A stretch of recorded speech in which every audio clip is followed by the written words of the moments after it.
Puerto Rico, a country. That isn't a country. Puerto Rico. It looks like a country. It sounds like a country. It has its own flag, culture, and language. But it's not a country. Its people are American citizens who can't vote for the American president.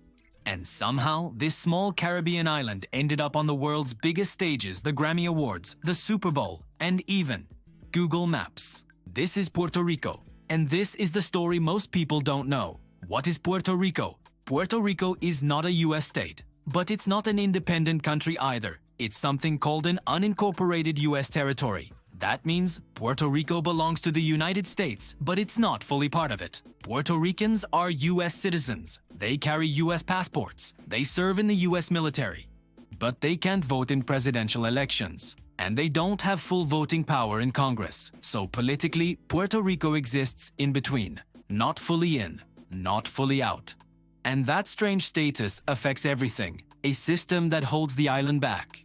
Puerto Rico has been struggling for decades. Massive debt, economic collapse, young people leaving the island to survive. When the economy crashes, Puerto Rico can't declare bankruptcy like US states can. When disaster strikes, help often comes late. And in 2017, disaster struck hard. Hurricane Maria destroyed Puerto Rico. Power was gone for months. Hospitals stopped working. Entire towns were left in the dark. For many people on the island, this moment changed everything. Puerto Rico realized something painful. When you don't have political power, you're easier to forget. But the island didn't stay silent. Puerto Rico's loudest voice. Puerto Rico has always had culture, music, rhythm, identity.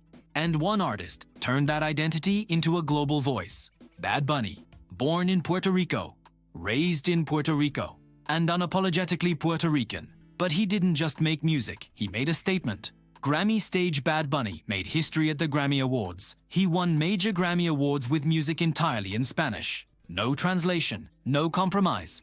On one of the biggest stages in the music industry, he brought Puerto Rico with him. Not as a trend, not as a feature, but as the main act.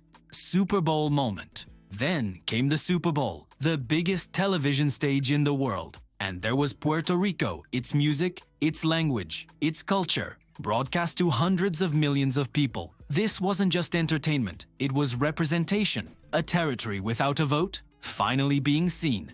The coordinates. But Bad Bunny's smartest move didn't happen on a stage, it happened on a map. Instead of naming his songs, normally, he used GPS coordinates. When fans typed those coordinates into Google Maps, they didn't find abstract locations. They landed inside Puerto Rico. Real streets, real neighborhoods, real places. To discover the song titles, people had to explore the island. Without realizing it, millions of listeners became tourists, digitally walking through Puerto Rico. This wasn't random, this was marketing. But not for an album, for a country. Why this matters? Puerto Rico doesn't control its foreign policy, it doesn't control its economy, and it doesn't control its political future. But culture? Culture can't be voted away. Bad Bunny turned music into a spotlight, coordinates into a map, and songs into a national introduction. He didn't ask the world to notice Puerto Rico. He made it impossible to ignore. Puerto Rico may not be a country on paper, but in music, in culture, and in identity, it already acts like one.